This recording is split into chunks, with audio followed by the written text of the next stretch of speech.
and welcome to Connect. I'm Randy Scherballo, your host. On today's show, we're going to have the CEO for the Saskatoon Region Association of Realtors, Jason Yochim, as well as Jeff O'Brien, the City Archivist. Here's how you can connect with us.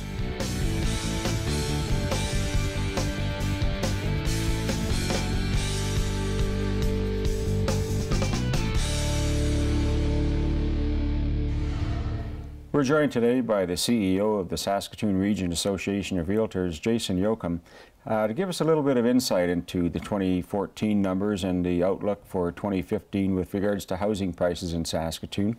A little bit of a concern with the interest rate dropping and oil prices, but to shed some light on that, Jason, thank you for coming in today. Sure, thank you for having me, Randy. Right on. Yeah, certainly a lot of doom and gloom out there in some circles, but yep. And I think that's, when you listen to the water cooler talk around some of the conversations, you know, everyone's affected by housing, and whether it's rental or townhouses and standalone housing or apartments. What can you give us a bit of a snapshot of what 2014 was like? Yeah, 2014 actually was one of our best years. We set a number of records, whether it's listings, sale prices, or even the sales themselves. So I think last year we topped just over 9,000 listings in Saskatoon, and just over half of those sold. So it was a good year from that perspective. Our volumes were up, the average sale price was up, so we had a pretty good year. How does that translate with a growing population and the number of listings and the number of sales? Are we seeing more of a population that's moving here and the uptake of that market? Oh, I believe so. Yeah. What is the average selling price for a detached house now? In Saskatoon, the average is about $350,000. And in terms of the outlook of the rental units to detached housing, are we seeing more construction that's putting pressure on prices up or down? Or? I think the rental market is starting to catch up. Yeah. The new market, there's a number of new properties in the market. Starting probably a year and a half ago, we saw more of that coming into our system. And is that some of that construction that's new, is that infill development that's happening within Circle Drive, or are there portions and pockets of subdivisions, Kensington, Evergreen, you know, Willow Grove, places like that that are on the outskirts of the city proper? Is there more of a demand there, or is it kind of getting into that wave of urbanism that we're seeing now? Sure. There's certainly a lot of housing going on in the new subdivisions, and they're filling out fairly quickly, or at least they had been till the end of last year. But we do see a trend with the infill properties. And I think that has to do sometimes with the price of lots and construction. When you start looking in a new subdivision, it's more economical to pick up a lot in the infill neighborhoods and demolish an existing house and build a two-unit dwelling. So is there any incentives for someone moving to Saskatoon or a first-time home buyer that they can tap into for that, or is that something that your organization would help them with? Certainly our members would be up to speed on some of the different programs and incentives to get you into housing. So when we're looking at the 2014 year, did we see a higher value in terms of the housing that was constructed and values for the houses that were sold, if we're getting information that the cost of rent is directly attributed to the values of the homes?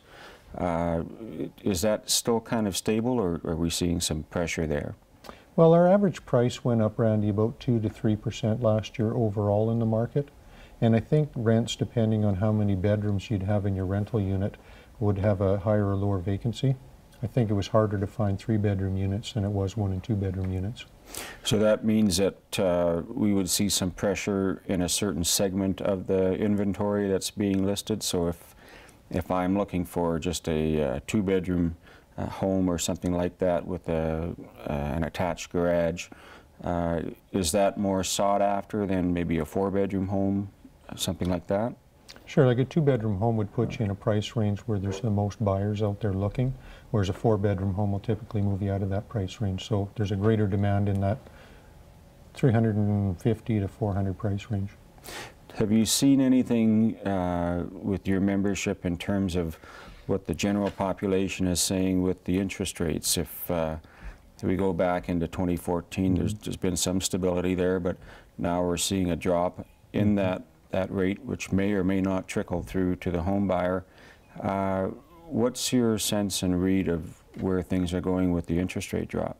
Sure. I think we may see a trickle-down effect a little bit in the bank rates that are offered to consumers, but I don't think it'll be significant enough to make that big of a difference for home buyers.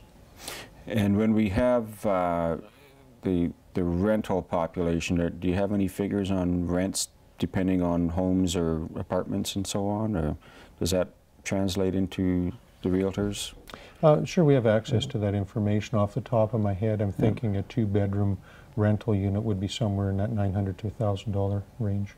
And how does that stack up with some other similar sized cities in Western Canada, if we're going to look at maybe Red Deer, Edmonton, Winnipeg, Dauphin, Brandon?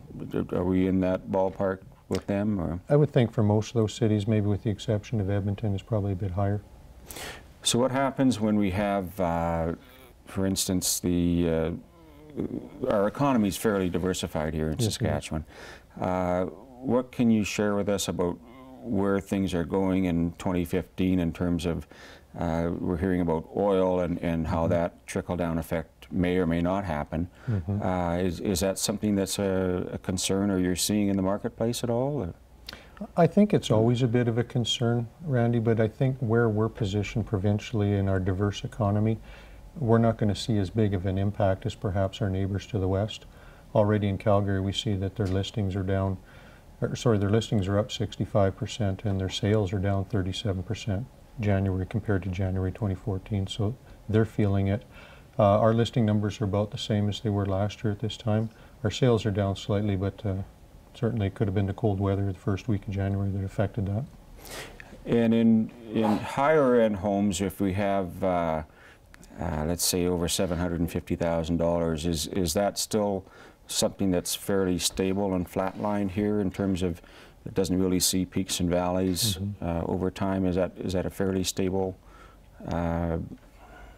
spectrum of the market, if you will, of that price range? Actually, last year we did see a reasonable increase in that price range for sales, which surprised me. Once you get to the million point and over, we only saw about a dozen sales, which was down from 2013. And if we take the other end of the market for entry-level housing, and I know there's misnomers over, what is considered affordable or attainable, and so on. Yes. What are some basic prices for entry-level housing that would be considered affordable? I think once you get into that $200,000, $250,000 range, which then you might be looking if you can find small housing for that, or a multifamily type of a dwelling where you buy in as a condo owner, that type of thing. And are you seeing the attraction to amenities like the schools, because it's kind of a chicken and egg thing where you have a brand new neighborhood but there's no school, and you wait for something for your children, and then there's no school for 4 or 5 years.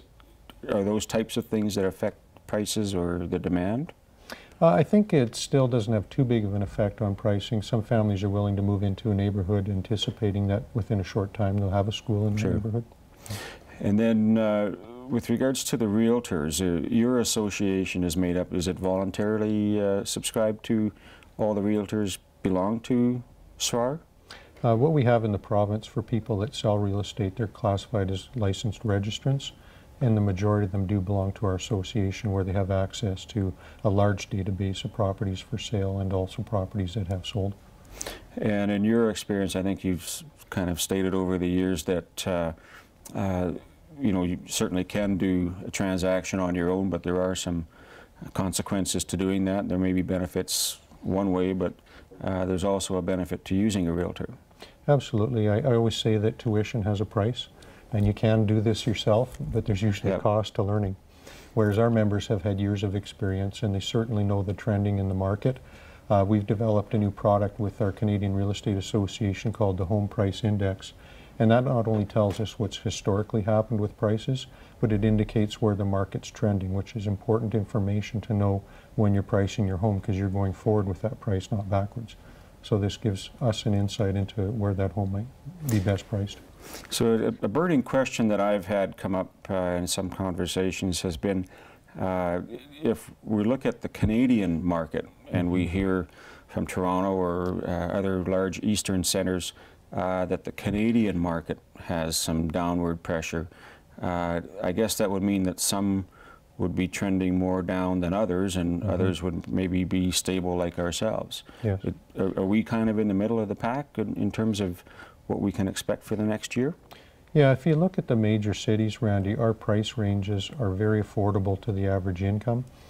When you go to cities like Vancouver and Toronto, you see a lot of immigrant money coming in, which is falsely inflating those economies. So prices are well beyond what the market really should be. And you'll see larger corrections in those markets than you certainly will see in Saskatoon.